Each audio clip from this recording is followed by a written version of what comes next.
Good morning! Andito kami ngayon sa Barangay Dinahican, Infanta, Quezon dahil may tumawag kay Papa at marami siyang isda. Kami ay bibili at maglalako habang nag-rides. Yan, enjoy muna natin yung view habang inaayos nila yung yung isda. Ganda. Ganda dyan. Kami lang yung tao. Asa nga? Sa Lucena? Opo, sa Lucena po. Member po kayo ng RC? Oo, member ako ng RC. Saan po? Dito po? Kaya lang ako'y walang utang. Ako'y naging... Si asawa nyo po? Member? Hindi. Pa-member nyo na po. Pwede yun. Ay, hindi lang. Sayang. Isang 3 kilo. At yun nga, napag-usapan nila yung trabaho ko. At ayun nga, mayroon kaming konting chit-chat. At tuloy na ulit. Fresh.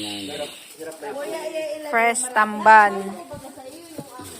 As in, sobrang fresh. Kakahuli lang. Ito yung daan papunta namin sa una naming dadaanan. Ganyan siya. Ganda.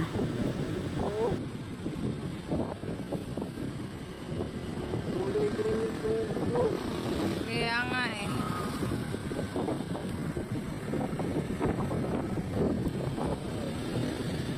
Ganda, no?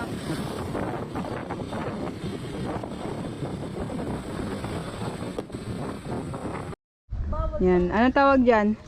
Hindi, may tawag talaga dyan. Hindi ko nga alam kung anong tawag dito. Ang dami oh. Abot kamay na Ito yung masarap, masarap to. Oo nga.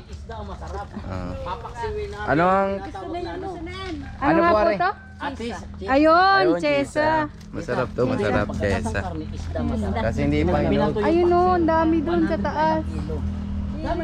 Tapos there's a... Ito mga gata. Hinog na po to? Ay, hinog yun. Lalagyan ng asin yan. Oo. Para ilang araw na. Ilang araw yan tuyo. Ayan. Oo, 3 araw lang yan tuyo. Ano na, hinog. Hinog na. Tita, ayan mo. Kasi ako kung kasi may mga bunga. Ano kayang tanim to? Sitaw? Malamang sita. Sitaw yan. Dito kami ngayon sa mga gulayan dito sa... Anong barangay ito pa? Dinahican. Kaani lang ng ano eh. Sayang. Pipino. Yan o. Yan, look at that. Mga fresh na ampalaya. Yan o. Fresh yan ah. Fresh. Ampalaya. Tapos ito ay petchay. Yan o, fresh. Fresh pet. Dapat nag-ano din sila yung lettuce. This is fresh ampalaya. Napakahaba. Napakalawak. Ayan. Kaya maganda Mga rin. dami oh. Mga organic yan, organic. Mga ano. Sa... Ito sa mga...